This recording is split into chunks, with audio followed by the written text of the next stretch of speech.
제가 알고 있는 가장 좋은 탈모 자가 진단법은 그냥 막 뽑는 겁니다.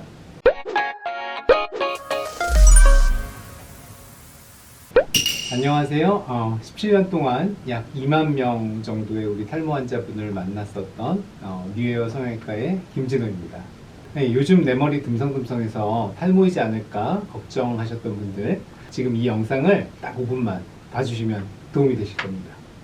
저의 탈모 노하우 모두 공개할게요.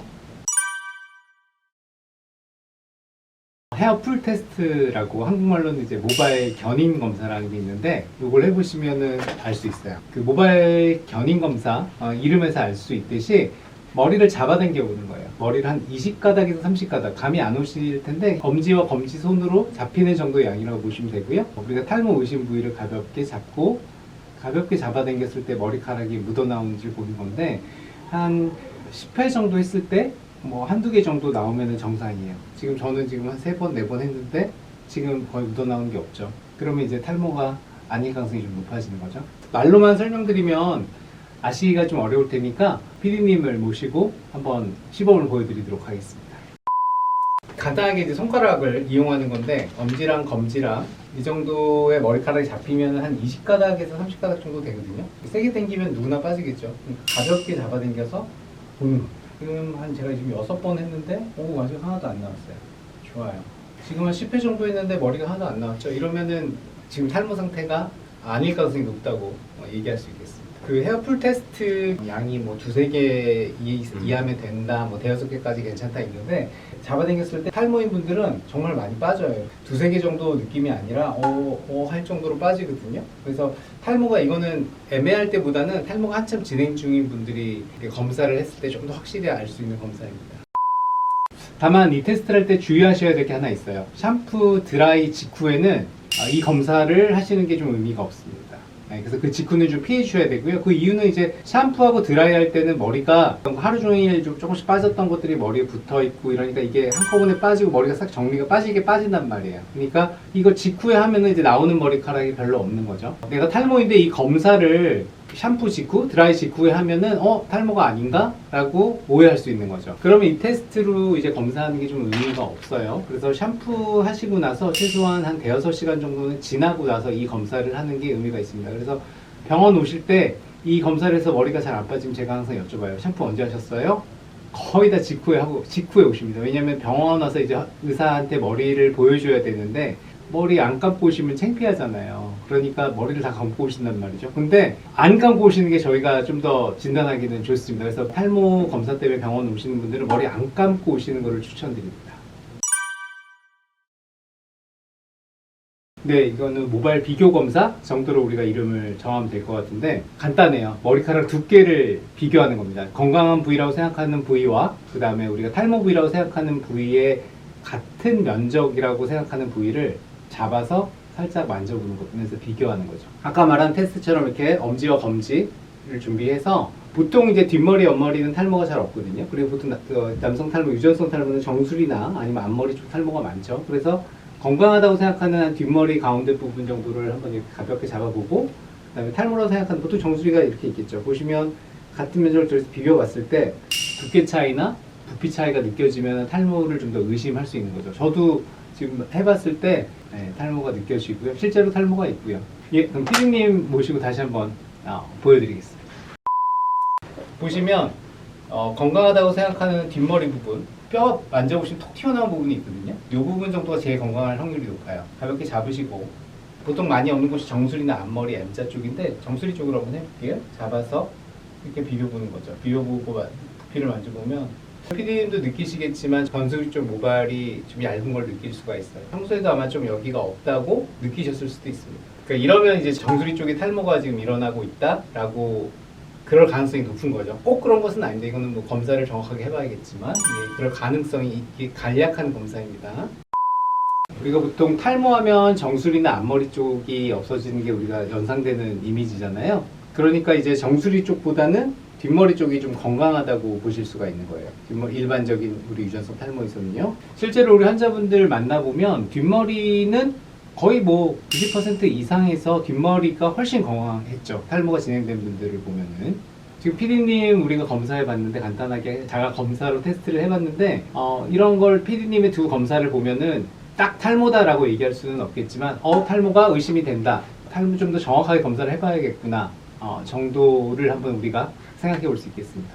지금 말씀하신 두 가지 머리카락 두께를 보고 비교해 보는 법, 그리고 앞에 말씀드렸던 머리카락 가볍게 잡아당기는 견인 검사, 그리고 마지막으로는 샴푸할 때 모발들을 매일매일 이제 모아보는 거예요. 그래서 그 빠지는 양들을 비교하는데 샴푸할 때 혹은 드라이할 때 나오는 머리카락들 뭐 두 개를 다 합쳐도 좋고요. 그래서 그 머리카락들을 모아서 뭐 남자분들은 개수를 비교해도 좋고요. 여자분들은 머리 개수 좀 세기가 어려우니까 머리카락들을 뭉쳐요. 그래서 조그만 공이 되거든요. 그걸 테이프를 양면 테이프를 해놓고 이제 매일매일 붙여놓는 거예요. 그래서 머리가 빠지는 그 부피가 어느 정도 되는지, 혹은 개수가 오늘은 뭐 20개가 빠졌는데 오늘은 10개가 빠졌고 그 다음 날은 뭐 15개가 빠지고, 이런 추이를 보는 것도 굉장히 좋은 내 탈모를 자가 검진하는 방법입니다. 이건 진짜 많은 분들이 오해하시는 건데, M자가 있다고 무조건 탈모는 아니에요. 어릴 때부터 M자가 선천적으로 있는 분들도 있거든요. 그래서 선천적인 M자는 탈모인 건 아니죠. M자 헤어라인이라고 얘기할 수는 있겠지만 M자 탈모라고 우리가 얘기할 수는 없는 거예요. 그래서 진짜 M자 탈모를 구분하려면 모양이 아니라 잔머리감으로 알 수 있어요. 머리를 이렇게 거울을 보시면서 들어 올리시고 M자 부분의 머리카락들과 이 가운데 있는 머리카락들을 한번 비교해 보세요. 완전 모두가 솜털로 되어 있다. 그러면은 선천적인 M자의 가능성이 높습니다. 근데 군데군데 굵은 머리가 있으면서 가는 머리들이 있으면 그러면 조금 더 의심이 되죠. 우리가 원래 얘네들이 잔머리가 굵었다가 가늘어진 거면 이제 탈모의 가능성이 높아지니까요. 완전 솜털인지 아니면은 솜털 사이에 머리카락이 있는지, 그리고 그 비율이 얼마나 되는지 보는 게 되게 중요해요. 그럼 이제 머리 중앙 쪽 머리카락하고 여기 M자 쪽 머리카락이 있잖아요. M자의 머리카락이 두꺼우면은 탈모의 가능성이 좀 낮고요. 근데 이제 M자 부분의 머리카락이 굉장히 가늘어져 있으면 탈모의 가능성이 되게 높아지는 거죠. 중요한 건 여러분이 직접 M자 탈모의 정도를 이제 비교해 보는 거예요. 사실 이제 10년 전, 20년 전 머리의 모습이 본인이 어땠는지 기억하세요? 잘 기억 안 나잖아요.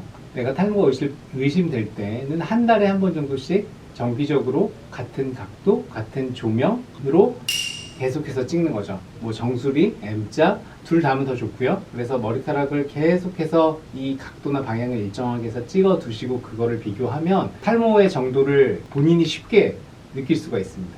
여러분들께서 매일 보는 거울 앞에 서서 찍은 사진들을 비교해 보는 거죠. 만약 M자가 한 3개월 정도 이상 계속 같은 모습인 것 같다. 그러면 탈모가 아닐 가능성이 높은 거죠. 만약 M자가 점점 깊어지는 듯하다. 그러면 탈모의 가능성이 높아지니까 병원을 찾아서 좀 더 정밀한 검사를 받아보시는 게 좋겠죠. 사진을 비교해보면 탈모가 진행되는지 좀 더 정확히 알 수가 있어요. 사실 탈모가 이미 진행된 경우라면 빠르면 빠를수록 좋은 거죠. 지금 통계들을 보면 20대 후반부터 탈모가 진행된다고 하니까 25 정도가 넘으셔서 나 탈모가 있나 라고 의심이 되는 상황이라면 꼭 치료는 안 받으시더라도 검사는 한번 해보시는 게 좋아요.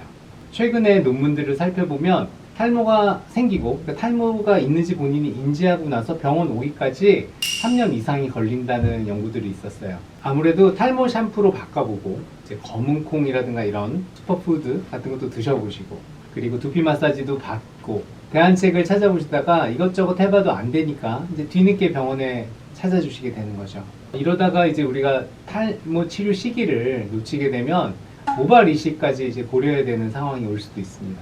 탈모는 의료적 도움을 받는 게 되게 중요해요. 저도 탈모가 있어서 병원 가는 게 이제 꺼려지는 거는 그 누구보다 잘 알지만 너무 두려운 마음보다는 이제 검사만 한번 받아보자 라는 편한 마음으로 오실 것을 권해드리곤 합니다. 아무래도 제가 의사다 보니까 아쉬운 마음이 들 때가 되게 많아요. 조금만 빨리 왔어도 이제 수술 안 하고 약만 드셔도 됐고, 또 치료를 안 받아도 약만 드셔도 되고, 혹은 약 안 드시고 생활 습관 개선만 조금 했어도 좋을 법한 분들이 있거든요. 탈모는 진행 전에 막는 게 다시 나게 하는 것보다 훨씬 쉬워요. 그래서 저도 제 조카나 친구나 가족들에게 병원에 와서 검사부터 받아보라고 항상 먼저 말하고 있습니다. 그러니까 여러분도 혹시 나 탈모 아니야? 라고 의심이 되면 너무 혼자 걱정하지 마시고, 혼자 방법을 강구하지 마시고 가까운 곳에 있는 병원에 가셔서 검사만이라도 한번 꼭 받아보세요. 예, 오늘 영상에서는 자가 탈모 진단법 3가지를 말씀드렸는데요. 제가 말씀드린 내용 이 3가지 검사해 보시고 탈모가 의심되는데 하는 생각이 드시면 꼭 병원에 가셔서 검사를 한번 받아보세요. 의사 선생님께서 자세히 설명해 주실 겁니다. 네, 지금까지 김준호였습니다. 네, 감사합니다.